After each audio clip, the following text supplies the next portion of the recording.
Hey guys, it's Van. I just wanted to say before the episode gets started that Chris and I are not medical professionals or parenting experts. We are just two moms with opinions and advice, and our podcast should not be used as a substitute for seeking help from your doctor or any other medical professional. Enjoy the episode. Welcome back to another episode of Spike Coffee and Sarcasm with Chris and Van. Hi, Van. Hi, Chris. It just always sounds so silly, doesn't it? Well, no, just because I think it's because it changes every time with you. Like, it's never, which is not necessarily a bad thing, but you always say hi, Van, differently than every time. Anyway. Well, the same is boring. True. True. Very true. Change is good. Change is not a bad thing. So what are we talking about today? We're talking about mental illness. Well, mental disorders is what they call it these days. It's not mental illness anymore. But that's yes. True. And to be politically correct, you should call it the right thing. So mental illness is good. No, mental disorders is what. See, there I go. Mental disorders is the right way to say it. Mental illness is not okay. See, that just goes to prove that you don't listen to me.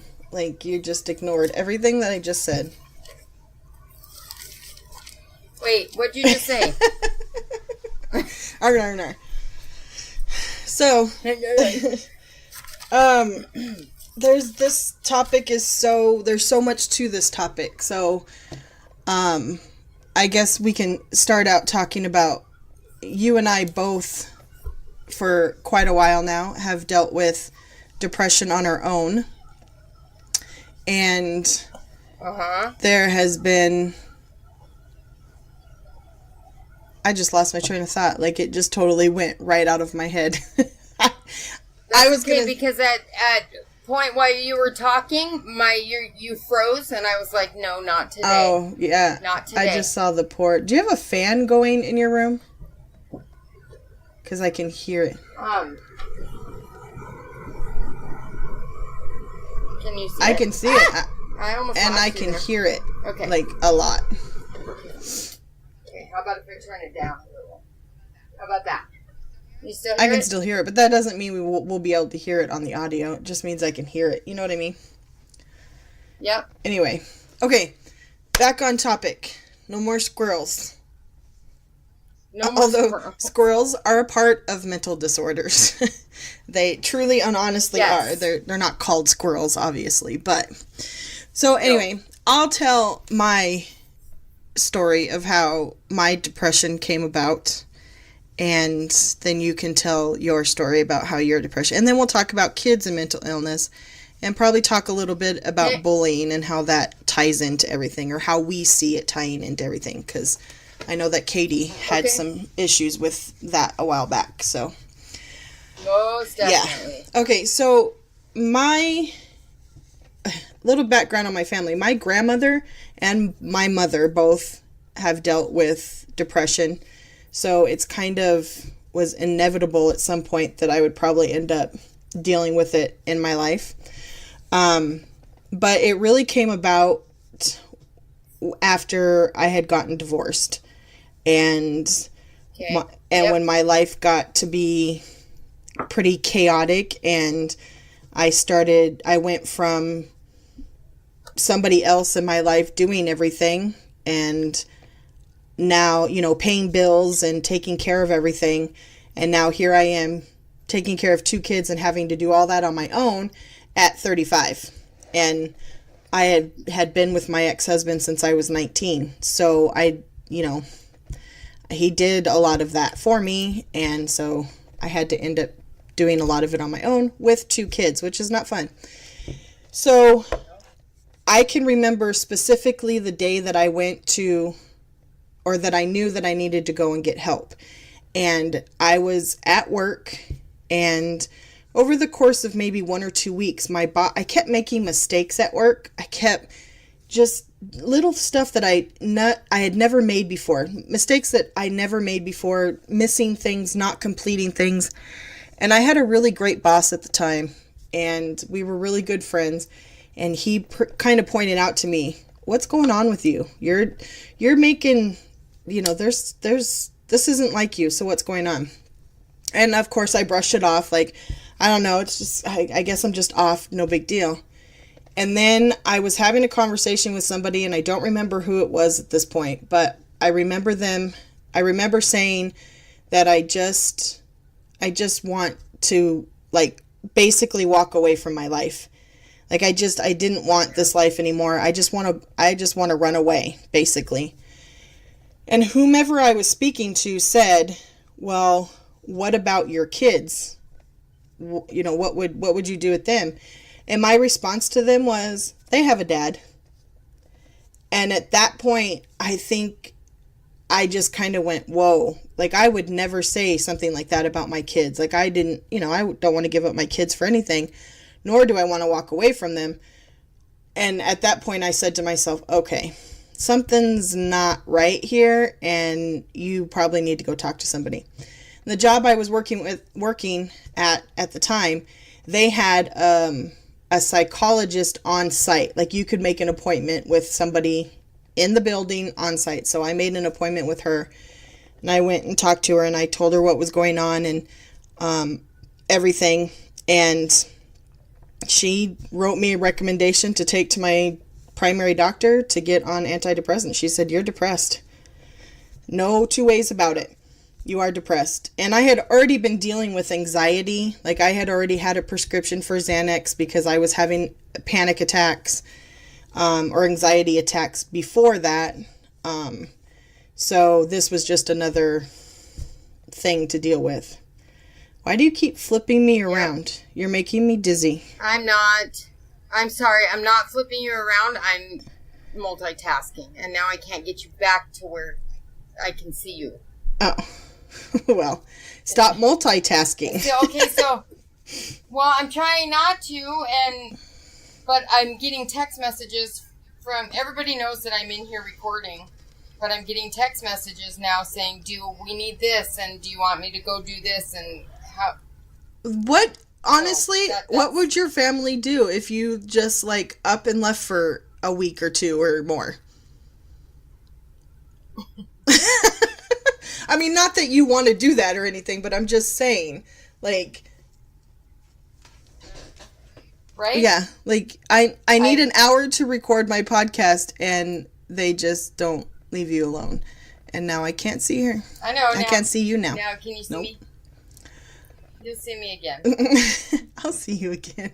But now you're this little tiny block, and it's not... I can't get you back to full screen again. Mm-mm. Well, I can't. And I don't know. I can't see you at all. Oh my goodness! See, you can't multitask on your phone and Skype at the same time. It doesn't work. I've tried it. We end up in this. I know. So you may not be able to see me. I can see you. Oh. But I don't understand why it won't go back to full screen now. This is so dumb. Skype, you're not our friend. I know. Today, we're not having fun with this. Okay, maybe it'll come back now. Uh-oh. Or not. There, I see you now. Okay. Can you see Hold me? on. My phone locked up. Mm-hmm. Oh, there you are. Okay. Uh-oh. Okay. Hold on, my elephants fell. Okay. You know, I can remember having the conversations with you when the depression and all that first hit, because I remember thinking it might have been me you were talking to, or one of the people I know for sure you were talking to me about feeling the way you were feeling. But I can remember specifically some of the things that you had said at that time, me thinking, wow, that's odd, because it's not something that you would say, Mm-hmm. Like, I don't care, whatever, it just, you've always been the more responsible one of the two of us, and to hear you say, Yeah. Whatever. It was scary just how nonchalant I said it. I think that's what scared me the most, was I was just like, they have a dad. They'll be taken care of. It's no big deal. Like, I can't remember thinking to myself, what the hell? What? Wait, like that. This isn't normal. And so I went and I got on an antidepressant, and I'm still taking it to this day, because when I don't take it, I know when I haven't taken it or I've missed a couple days, because it's noticeable. Like, I don't know. I cry at everything, and it's even 14 times worse than when it's that time of the month for me. Like, that's a hard week that's a hard week for me. That's a hard week for everybody around me. Like, I can't, nothing gets done. I'm not happy. I'm crying all the time. Yeah, it's a mess. I probably should. There's nothing fun about that. I totally understand. And I remember, okay, so before I had my hysterectomy, I cried the week before, the week of, the week after. There was no good time. It was like the week before, I was over-emotional. The week of, I was grouchy and emotional. And the week after, I was getting back to normal and emotional. There was just no in-between. Yeah. So when I went to the doctor and they talked about, okay, well, you have endometriosis, and we're going to, we think the best route is for you to have a hysterectomy. I don't even think that my gynecologist got it out of his mouth before Mark was like, sign her up. She needs that. Yep. Seriously, funny. I mean, because for him, there was no happy medium. It was, I have always known that I can't help it. And I don't know that I had PMS per se so bad in the beginning, like when I first started when I was a kid, and up until after I had kids. But the whole emotional and the PMS-y crying and depressed part of it, that all came later. Like, probably in the last 10, 15 years, I've been way worse with that. And especially, I would say the last 10 years have been, 10 years before my hysterectomy had been especially bad. It was like walking around on eggshells. Oh, for sure. Nobody knew when I was going to go off, so to speak. I probably have 1 week out of the month. 1 week out of the month where I feel normal, where I feel upbeat. I can get stuff done. I don't, not everything hurts on my body, and I'm okay. But it's like 1 week out of the month, and then it just starts going downhill from there. And it's like that week before for me is like, I feel like everything's just crashing down on me. Like, there's going to be no way out of my financial situation. There, this is never going to get better. Like, I can't find the positive in anything.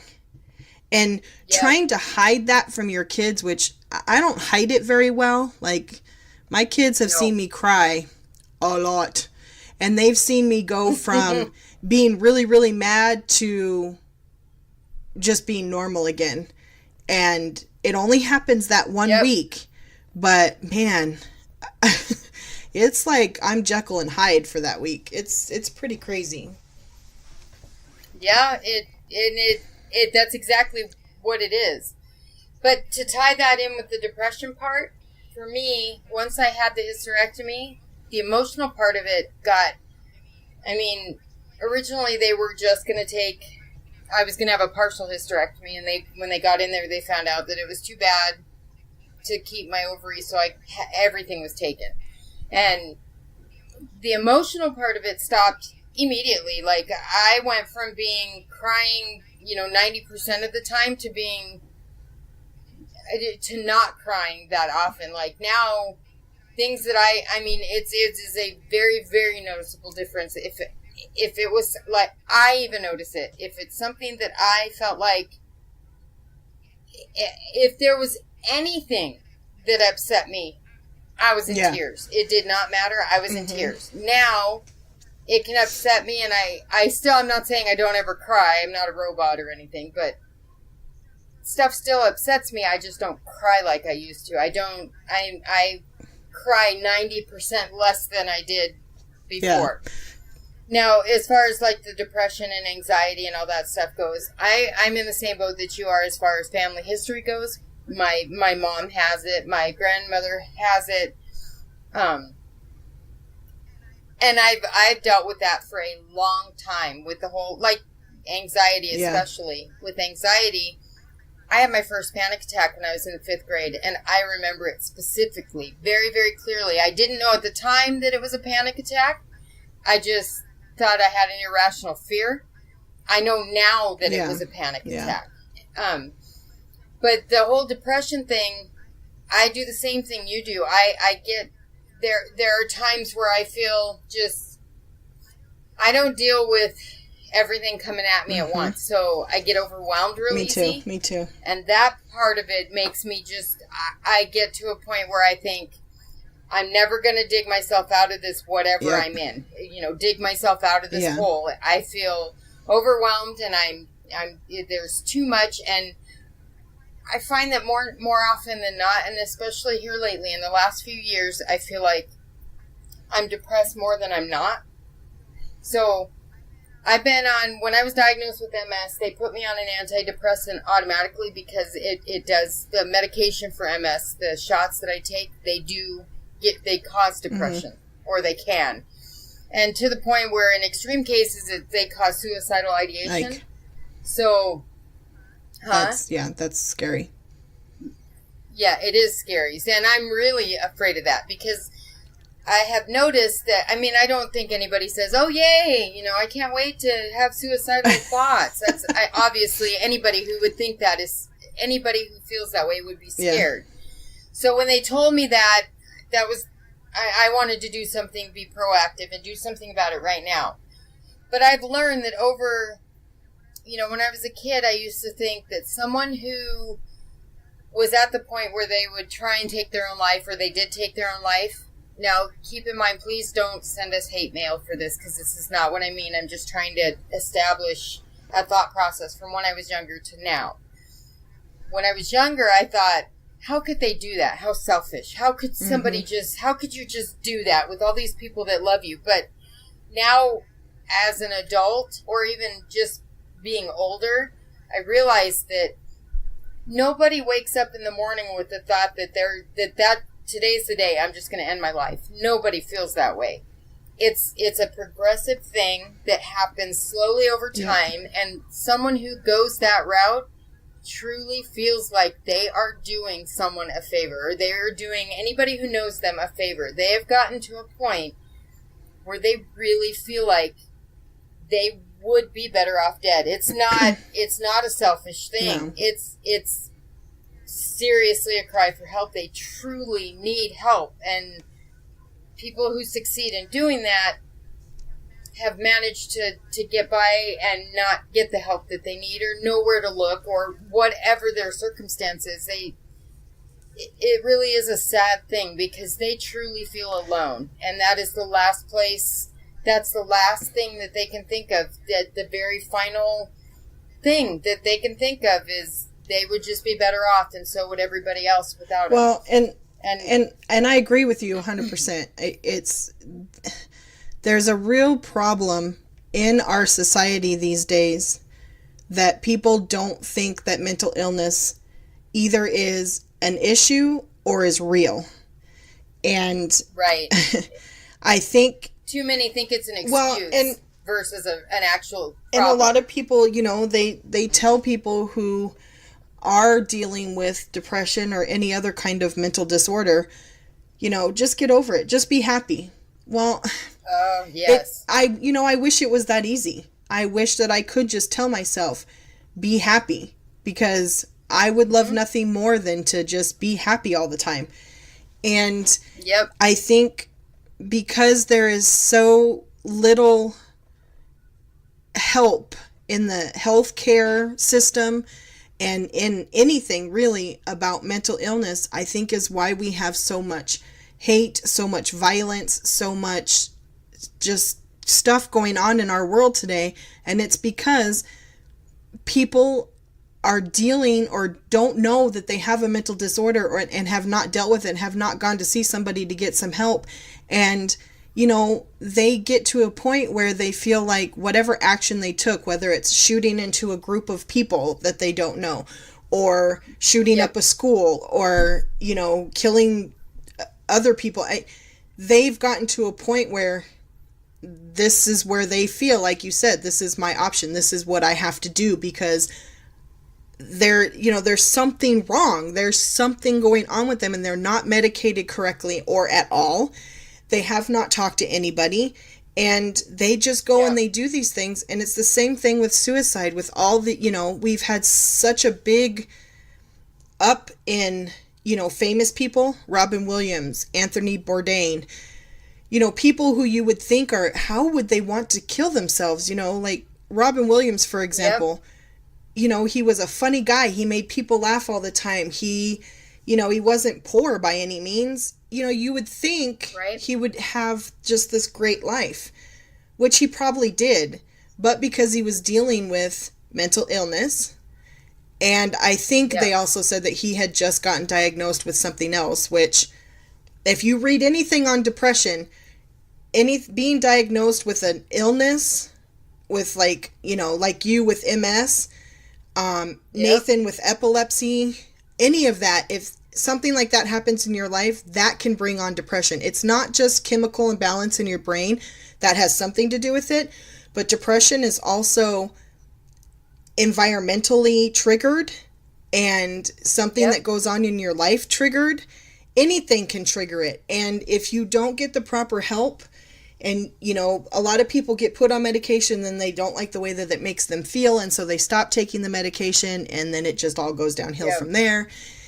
It's, you know, when I was going to school for a degree in psychology until I switched, the most interesting things that I really enjoyed reading about were mental disorders and abnormal psychology and all that kind of stuff. So I learned so much, and it was so helpful for me, because I have to take the time to tell myself when I'm feeling like those overwhelmed, like, this is never going to change, like, my house is so dirty, like, you know, I try and take it one day at a time, but you can look around your house and it's messy, and I just feel like I can't do this. There's too much. I can't do this. I don't have anybody to help me. I mean, my kids help me, but, you know, I don't have a partner that can pitch in. It's just me, and it's an overwhelming feeling. But everything that I've learned through school, I have to sit down and tell myself, okay, take it one day at a time,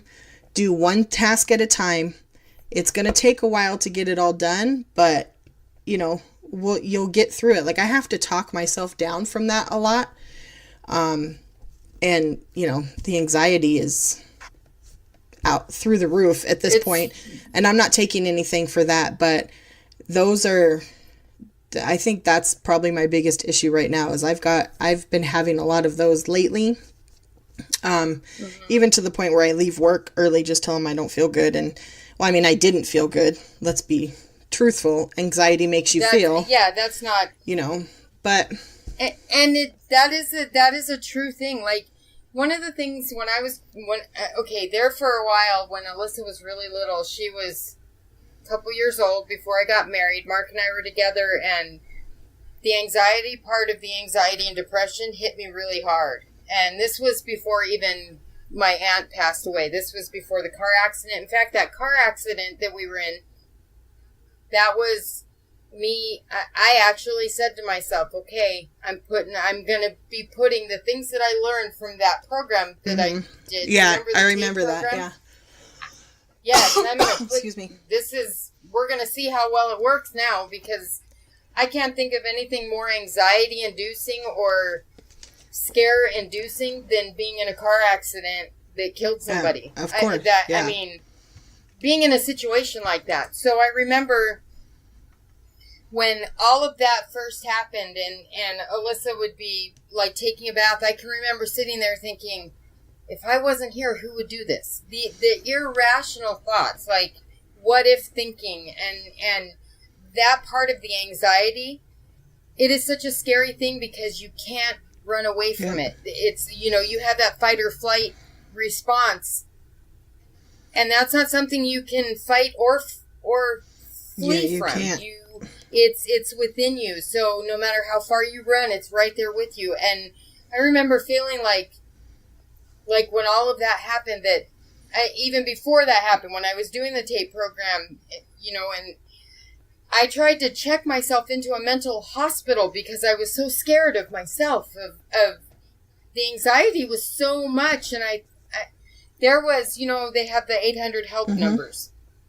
And before I was ever diagnosed, I had gone to Claudette and I had said to her, I don't know, because I know she had dealt with a lot of anxiety and depression, so I thought she would be the one to talk to. She would be the best one to talk to. So I went to her and I told her, I said, this is how I'm feeling, and I want to know if this is anything that you felt. What did you do? How did you, I was over the top with just, I couldn't function. And she said, okay, well, they put me on Prozac. That's how they handled my anxiety and depression, or depression first for her. They put her on Prozac. So she was taking Prozac, and she had samples, and I know it's wrong. Don't ever take medication you're not supposed to take unless you've been prescribed it. Obviously, there's my disclaimer. But she gave me some samples of these that she'd gotten from her doctor, and I thought, okay, well, it's helping her. I'll try it. So I did. This is the number one reason why you should never, ever take medication that isn't prescribed, especially when it comes to mental illness or mental issues, when you're having a mental anything, a disorder, a mental anything. Because when I took, during that 2-week period or whatever that I had taken that Prozac, my anxiety got over the top worse. It was so bad. I just couldn't function. And, you talked about leaving work. That was me. I couldn't stay at work. I cried all the time. I was scared to death of myself. I was scared to do anything. The what if thinking was so overwhelming. Everything that I said or did or trying to explain it, everything was over the top scary for me. So I called that 1-800 number. And I remember explaining to them how I felt, and the more I talked, the other end of the line, the lady on the other end of the line started asking questions that were making me uncomfortable. Like, do you feel like you want to harm yourself? Do you want to this? Do you want to that? And I couldn't understand why she was asking me questions like that. Like, I'm sitting here telling you that I'm afraid of this stuff, and you're asking me if I have a gun in my house. I mean, and it didn't occur to me then until later. I was like, wow, I must have really sounded like I was on the edge, because that's why she was asking me. She was asking me if there was a gun in my house, if I felt like I was going to harm myself, she asked me so many questions that referred to whether or not I was going to hurt myself. And I think she was probably a finger touch away from dialing 911 and having somebody come over, because I was so nervous. So then, after all of that, I went to my doctor, and I told him, I said, this is what happened. This is how I'm feeling. And he said, well, I don't think Prozac is the right medication for you, because your problem is not so much that you have depression, which is what Prozac does. It's that you have anxiety. That's what I was going to say. Okay, so a lot of people don't know that with a lot of these types of medications, there's medications that treat depression, and there's medications that treat anxiety, and then there's medications that treat both, where you have, like, my problem was primary anxiety, secondary depression, whereas my aunt's problem was primary depression, secondary anxiety. When you have depression, the serotonin levels in your brain are low. So when you take a medication that's primarily for depression, it increases your serotonin levels. It boosts your serotonin. Yes. When you have anxiety, you have too much serotonin. Yep. So do you see where I'm going with this? I'm taking Prozac, which increases serotonin production for someone who has anxiety, who has too much serotonin. Now they're taking this medication that increases serotonin. So I was... You were all out of whack. I could have... Oh my gosh, I was so over the top with... So when I stopped taking the Prozac samples, my serotonin levels started coming back down and I started feeling more normal. And I realized then that you don't ever take medication that is not prescribed or even suggested from your doctor, because that very easily could have thrown me so far. I mean, I tried to check myself into Charter Behavioral Health because I couldn't get away from it. I was so afraid of everything. So, yeah, that was my big spiel on medication and all that stuff. I know that you should, if you have depression or anxiety or any other mental disorder, you should take something for it, but you should only take it if your doctor prescribes it. So in my case, I had taken this, I went to the doctor, he strained everything out, put me on something that was more for what I needed, and I felt better. I started feeling better, and then the accident happened, and I was able to put this cassette tape that tells you how old I am, this cassette tape program into action, and I really did. It really did help. I learned a lot from that, and and even to this day, I mean, that was 20 years ago, and even to this day, I still use some of the thoughts and some of the things I learned from that program. I know how to talk myself down from a panic attack, but there are times where, things are overwhelming at work, and I just... The only thing I can do is just break down and cry, because you just feel like there's too much and you can't. Your plate is too full. And it always seems like that no matter what you have on your plate, everything happens when you have too much on your plate already. Oh, yeah. So, the curveballs come, all at once. There's no in between. Yeah. Excuse me, geez. For me at work, when my anxiety gets up, my thought process is... And this sounds so juvenile when I talk about it, but I can tell you it's a real thing, and it's a real symptom of anxiety. And when I'm having a day where I feel like a little overwhelmed, and I'm just, you have those days where everything seems to be going wrong. Like you're not doing anything right at work, and you're making mistakes, and and you're just having one of those days. And then I see, I'm a junior processor at work, and then I have a senior processor who I help with loans. So we work together as a team. Right. Well, I'll see her stop multitasking. Oh, stop it. You just keep talking. You just flipped me again. So I know. And then, so I'll see my senior processor go in and talk to my manager, and because of my anxiety, I automatically think that they're talking about me, that I've done something wrong, I'm going to get written up, or I'm going to get fired. My brain just starts going 50 miles an hour, and I'm thinking all worst case scenarios, and it throws me into this tailspin where I'm like you, I have to get up and go to the bathroom because I'm crying, because I just, your heart starts pounding, and you just feel so overwhelmed, and you just want to get up and walk away and be like, I'm done, I can't do this. When in reality, everything that's going on in my head that I think is happening is not happening at all. It's the exact opposite of what's happening, And then the next thing I know, I'm being complimented or told, good things, and I'm thinking, well, shit.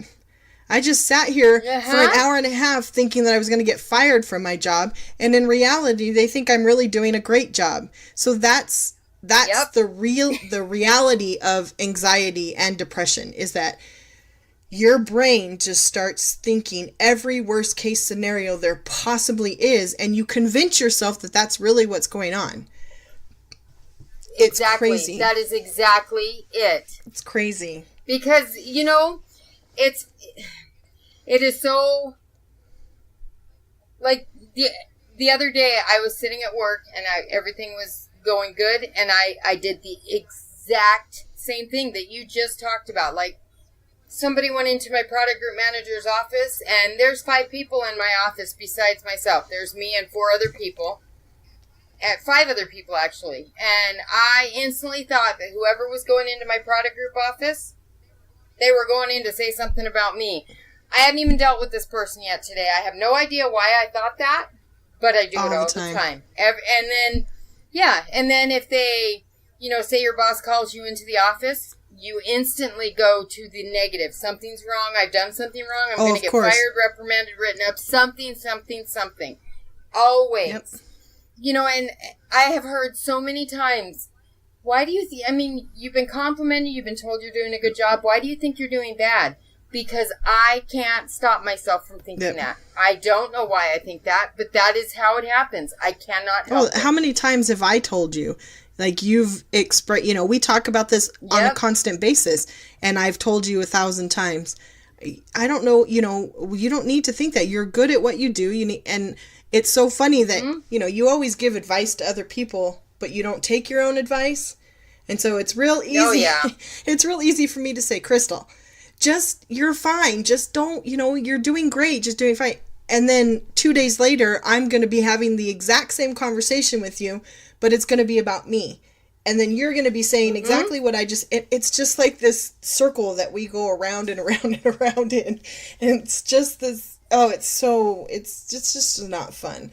So for anybody who is one of those people that does not believe that mental illness is real and that it's just something you can get over, I encourage you, do a little research, read up a little bit on mental illnesses. There's a lot of them out there. There are several different types, and it's real. And I wish that more people would educate themselves and know about it. And I wish that our healthcare system would provide better coverage and the ability to be able to go and get some help, because I think it would help with a lot of the craziness that's going on in our world.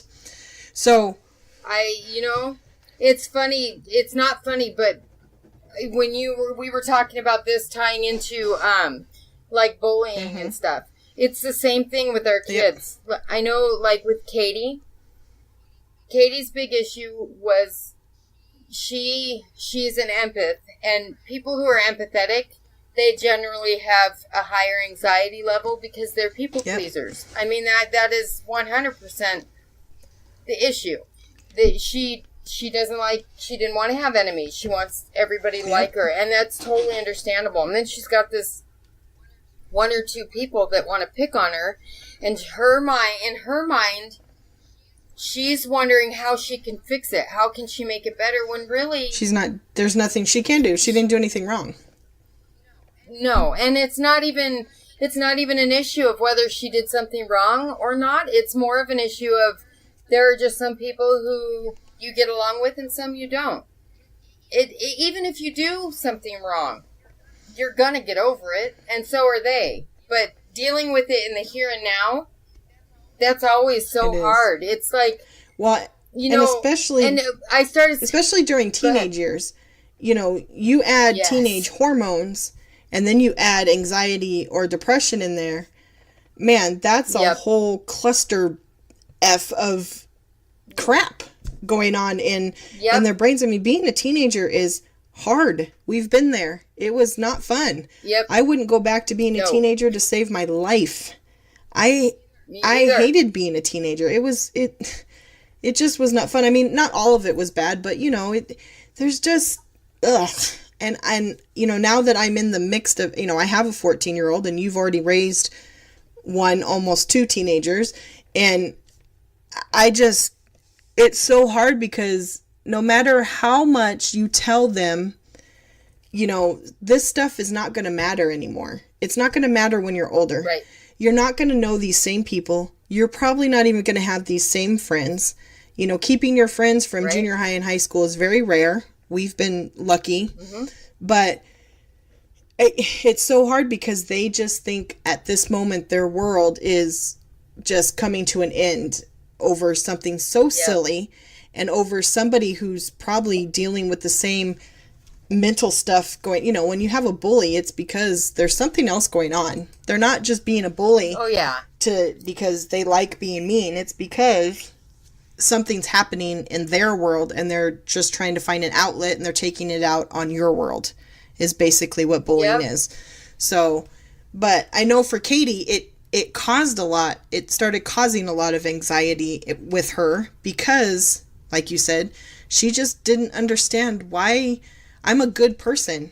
And I'm always trying to be nice to people. And there's these people who are just being mean to me and I don't understand it. And so that brings up a lot of anxiety and, because she just doesn't understand why.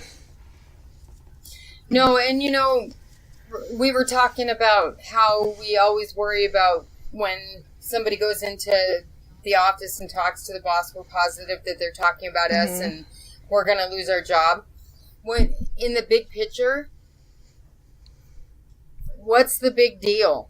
I mean, even if the worst case scenario were to come true and they went in, they talked to our boss and it did turn out that it was something so bad that we wound up getting fired for it. I mean, that's so extreme, but in the big picture, you find a new job. It sucks in the moment, but in the big picture, it's not going to kill you. Yeah. You just find a new job. But it is so hard to think that way. To think in terms of the big picture versus the here and now. Oh my gosh, what's happening? This is going to happen right now, and I'm so worried about it. And you overstress, you overthink. I am the queen, but in the big picture, it's really not. It's not as bad as you think at that moment. And that was something that they always said. 99% of the time, whatever you're thinking is going to happen is not going to happen. That's the worst case scenario is not going to happen, so it's just, anxiety and depression is not, it's a very big beast and it's not fun to be a part of it. And I think like with anxiety, I think with depression, everybody hits on that once in a while. I think everybody does. Yeah, for sure. Yeah.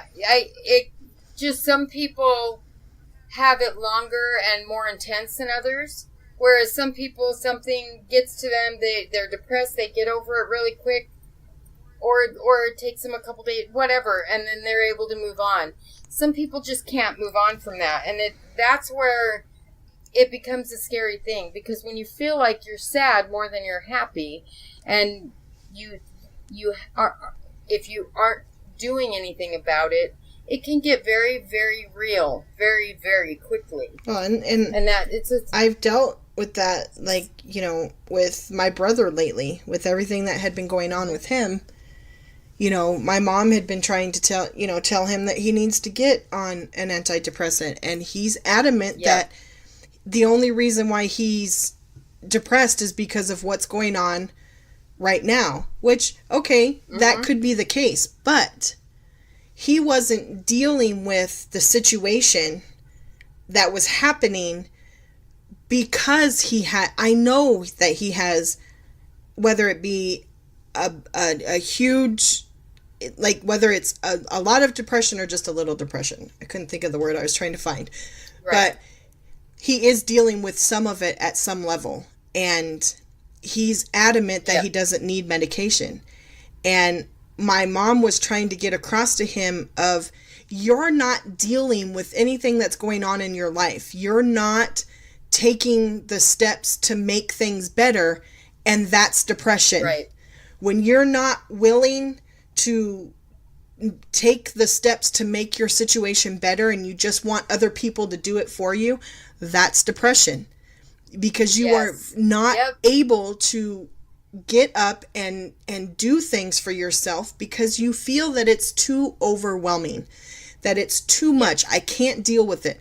That's depression. Anybody who's having any kind of those thoughts or those feelings, you need to go and talk to somebody, because that's depression. When you can't get out of bed in the morning, or it's super, super hard to get out of bed in the morning, your job is suffering. You're not working as well as you normally would.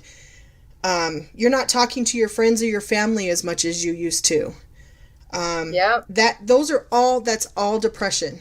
That's all signs that something's going on. And like you said, some people have just little bouts of depression. Like, let's say a family member passes away, somebody you were really close to. You will probably go through a bout of depression because, like I said, depression can be brought on by things that happen in your life and environmental things. So your family member passes away, you might go through a couple months of depression because you're dealing with the grief of that death. But then after you've dealt with that, then the depression goes away, and that's great. But for some, the depression never goes away. And I don't think that, another thing that I learned in school was depression doesn't go away with medication alone. It needs to be a combination of medication and therapy. And I know there's a lot of people who, you know, when you say something about going and talking to somebody, I don't need to talk to a shrink, or I don't need to talk to a psychologist. I don't want to talk to a stranger about things that are going on in my life. I'm telling you right now, every person in America, in the world, everybody needs to go to therapy at least a few times in their life. Therapy is wonderful. I've done it several times. I wish that I was doing it now, but my healthcare system, it's expensive to go and see a psychiatrist or a psychologist. And you know, I'm a single mom. I can't pay for that out of my pocket. There's just no way. So if it was more affordable, I would be going every week. I'd be going and talking to somebody. When I was going through my divorce, I stayed with a therapist that we were seeing together.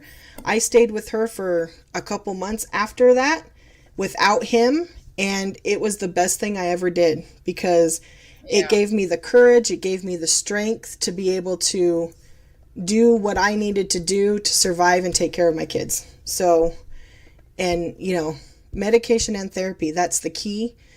And, you know, like it, you know, we say in the beginning of our episodes, we're not doctors, we're not psychiatrists, we're not psychologists. We're just, you know, we've dealt with this in our lives quite a bit, and it's just our experiences. So, and I encourage parents, if we go back and talk about kids and mental illness and how it ends up in, you know, teen suicides and that kind of stuff, I would just like to encourage parents that if your teenager or your child at any age is starting to act differently and is starting to not enjoy the things that they would normally enjoy, and they say things to you that sound a little off, because they're not going to come right out and tell you that they feel depressed, because most of the time they don't know that that's what it is. But if they just start saying things that make you kind of, you know, cock your head to the side and go, that's not normal for my kid, talk to them. Please, please, please just talk to them and find out as much as you can. And if you feel like there is something off and something's going on that's not right, take them to go see somebody. Even if it's their school counselor, go to the school and go to their counselor. Because what happens is kids bottle things up. They're not going to tell you that somebody's bullying them at school or that somebody's bullying them on social media. They're not going to share that with you because they're going to feel ashamed, they're going to feel scared, or they've been threatened that if you tell anybody, this is what's going to happen. So they're going to keep it to themselves. So that's why parents need to be aware of what's going on and different changes in their child's behavior and talk to them. Please, please, please just talk to them, because if you don't, it's just not going to turn out good. And it's just sad, because there are some parents who will just say, you're being silly, just get over it. Don't worry about what other people think. Don't, you know. That's how it is. Yeah. It's a rite of passage for kids. Well, and it is. Yeah. And it is. It is a rite of passage. But you also need to let it be a rite of passage, but be aware of changes that are going on. You know, some kids can handle bullying and it doesn't affect them very much. I was bullied in school, and, you know, it didn't affect me as it does affect other kids. But it is a rite of passage to be made fun of in school, and kids are cruel and blah, blah, blah. But just make sure that you're paying attention. that you're paying attention to changes in your child, because that's when you need to start taking notice. And don't tell them to just get over it, because that's like the worst thing that you could tell them, because then they're just going to shut down, and then it's not going to end up in a good situation. So that's just my advice. Do you have at work, we talked about seeing a therapist. Mm-hmm. Do you have an EAP program at work? I'm not sure. I'm not sure if I have one through work, or I might have one through our healthcare, but I don't know. I don't think work has one if it's not within the healthcare system, our healthcare coverage. Well, and the EAP program that we have at work, EAP is Employee Assistance mm-hmm. Program, and what we have at work it's called The Village, and they have counselors that, like, for example, I had taken Katie to see a psychiatrist when all this stuff with bullying came out, and I've taken Alyssa too. She's talked to people, and I myself have talked to counselors as well. But when I took Catelynn, they said, just so you know, your employer does have an EAP program. So they do encourage you to use it, and that's free. Yeah. Like, I could take Katie as long as I wanted to, and I kind of let her direct how long she wanted to do that, unless I noticed changes that needed to be addressed. Mm-hmm. But I really think that helped her. We took her, and she went for quite a few weeks, and talked to this woman once a week or twice a week. I don't remember exactly what it was, but we went and talked to her, and they taught her tools. Yep. For how to deal with the things that are being said to her. And, employee assistance programs are excellent benefits that a lot of employers offer, and it's too bad that not all of them do, because, like you said, going to see a psychiatrist is very expensive. Mm-hmm. Some insurance companies will allow you to do it in a certain amount of times during a certain amount of, like, a period of time throughout a 12-month period before they start charging. And a lot of times it's not enough. No. It's like you can go 6 times, and then they start charging you a ridiculous amount of money to go. And it's too expensive. Well, you can't afford it. But an EAP is usually free. Yeah, and the way that it is now with most of the because our healthcare system is so out of whack that you have to go and pay out of pocket until you've met your deductible, which my deductible is super high because I can't afford, I only pay for healthcare for me because my ex-husband pays for the kids, but it's still, expensive to pay that much money out of my check. When my check isn't as high as it needs to be, and I can't go to a psychiatrist and pay $160 for an hour every week until I meet my $5,000 deductible, and then I can go for free.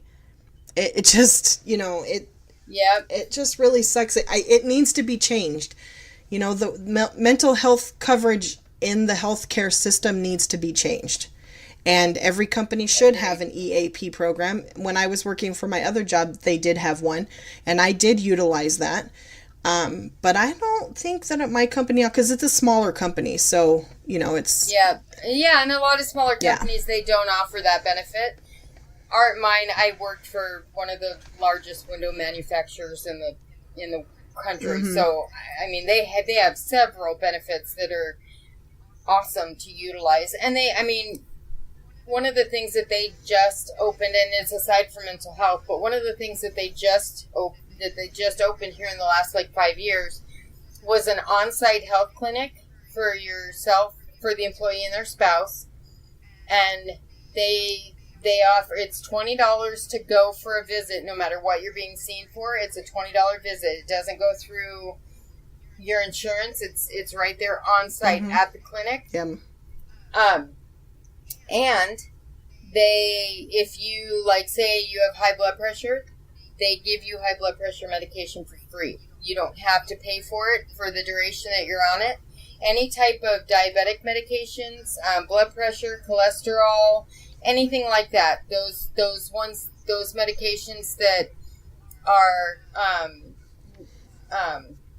preventative or life-saving, and I don't mean they don't do it for mental health care, but they do it for, heart care and diabetes and high blood pressure. Those are the three big ones, but it's a great thing that they offer. Sounds great, yeah. They pay for your medication. And, like, for example, I've gone in there for, I had a cold last year. I went in. They gave me antibiotics, and it was all part of that $20 fee.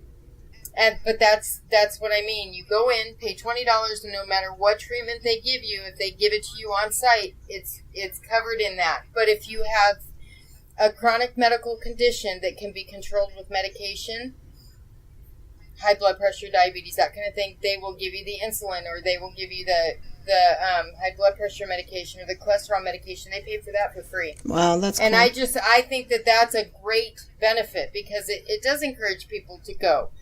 We do, with our pharmacy, we do ready refill, and when you're on that program, there's certain medications that you can take that are, at a base price, like some of them are $4 a month.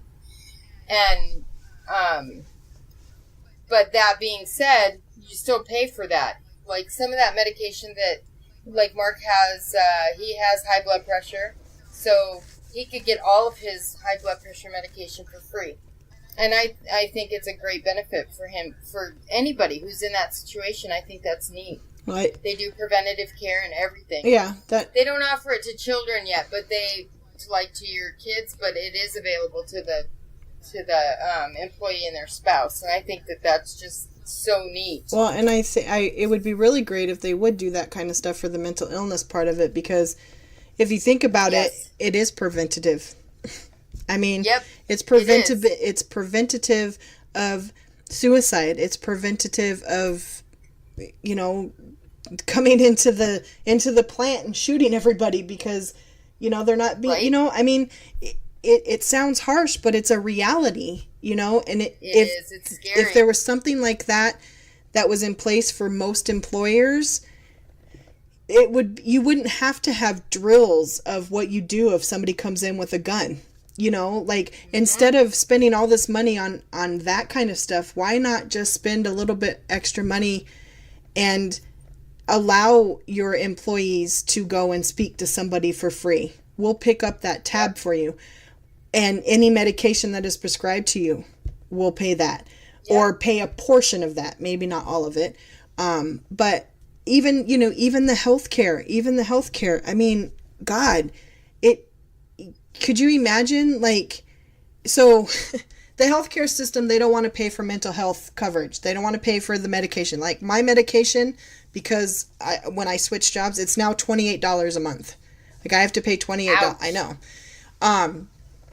So, but if you offer cheaper mental illness coverage, then instances like somebody coming in and shooting up an office is going to cost the insurance company less money, because now you don't have people coming into the hospital with gunshot wounds. Yeah. Which costs more money? I mean, which costs more money? Casualties and wounded people from a mass shooting, or just some psychiatric help and some medication? I think, You're absolutely right.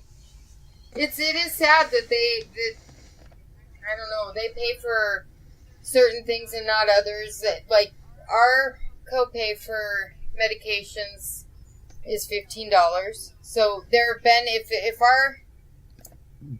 if I were on a medication that costs less than $15 a month, they only charge me what the medication is. So say it's $6, I pay $6 instead of $15. Mm-hmm. But if there's a medication, in this instance, like one of the medications that I take is more than $15 a month, so I pay $15 a month. And it's like, you take 2-3 medications monthly that control something or help control something or whatever. That's $45 a month. Yeah, that's a lot of money. Well, my MS injection, if I didn't have a copay assistance, I wouldn't be able to take it. It's over $2,000 a month. See, $2,000 a month. That's insane. That's insane to me. And my copay for that would be $200. Even $200. I can't pay $200 a month. No.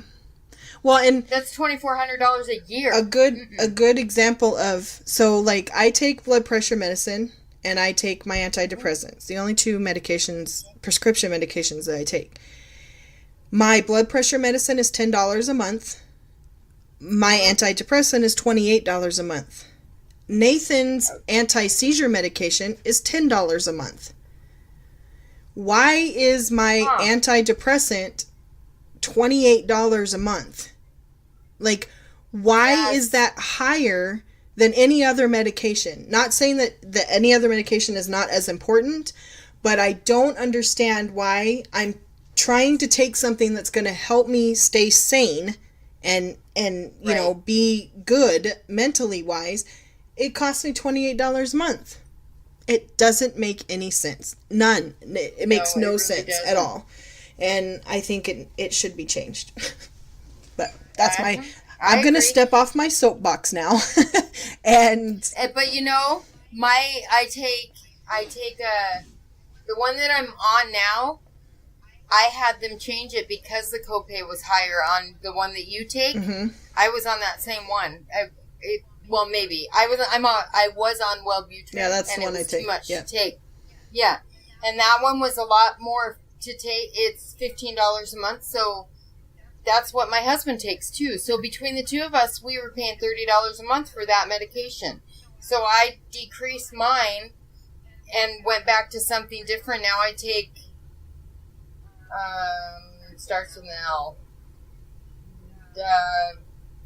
I can't think of it, but I take that one now, and that costs less than $15. It's like I pay just what whatever it would cost a month at cost or whatever, and it's like 10 or 8 or something like that. But it's not the full copay. Well, $10 maybe. And the $28 that I pay, that's for generic. That's not even for the real stuff. So, yeah, I think I've already had this thought to myself as I need to go back and talk to my doctor anyway about getting on something different, because I'm not sure that the Wellbutrin's working as much as it used to. And that was the thing for me. It didn't, I mean, and even with what I'm taking now, I don't feel like, I don't know, I haven't been off of it in a long time. I've had MS for 10 years, so it's been, I haven't been off of it in a while, so I don't know really. But like you said, I do notice when I don't take it for a few days, I am a little more snappy maybe, or a little more bitchy. Go ahead and say it. Yeah. Okay, well, a little more bitchy maybe. Yeah, so all right, well, yeah, it could get ugly. I know. Trust me, I know. So that, mental illness is definitely a hot topic, and some people don't like to talk about it, but I think it needs to be talked about more. And absolutely, it needs to be something that's more wide open, discussed openly, for sure. Not so taboo. And, absolutely, yeah, for sure. So send us your stories if you feel like sharing, and we'll give you a little insight to maybe how we would handle it or what we would do, or if you just want to share that this is what you're going through. We'd love to hear it. You can email us at spikecoffeeandsarcasm@gmail.com. You can follow us on Instagram, Facebook, and Twitter. And you can listen to us pretty much anywhere, but we're on iHeartRadio, Google Play, iTunes, Podbean, Spotify. I always forget Spotify for some reason, and I listen to Spotify a lot. But send us an email. Topic ideas. Let us know what you want us to talk about, because sometimes we're texting back and forth. What's the topic going to be for this week? And we're like, oh no. What do you want to talk about? So yeah, we definitely love to hear ideas. From you. Tell us what you think. Yes, ideas would be good. So anyway. Yep. We'll talk with you guys later. Sure. I don't know. I got so much I have to do. I'm trying to multitask. Yeah. And I got the text messages saying, what do you want me to go to the store or are you going to go to the store later? And I said, that's what I was doing. Oh. I don't know if I'm going to the store, but he was like, well, send me a list. Well, to do that, then I got to write a list, and you know what? I texted him back the second time and said, okay, you know what? I'll go to the store because right, it's just I'm not too gonna much. write a list. It's too much work to do all of that. Like, I'll just go myself. It is too much. I'm just going. Yeah. And he goes, "Are you sure?" Yes. Yes, I'm sure. Yes, I'm 100% sure. All right. So, signing off. Yeah. Arrivederci. Signing off. Goodbye. Ciao.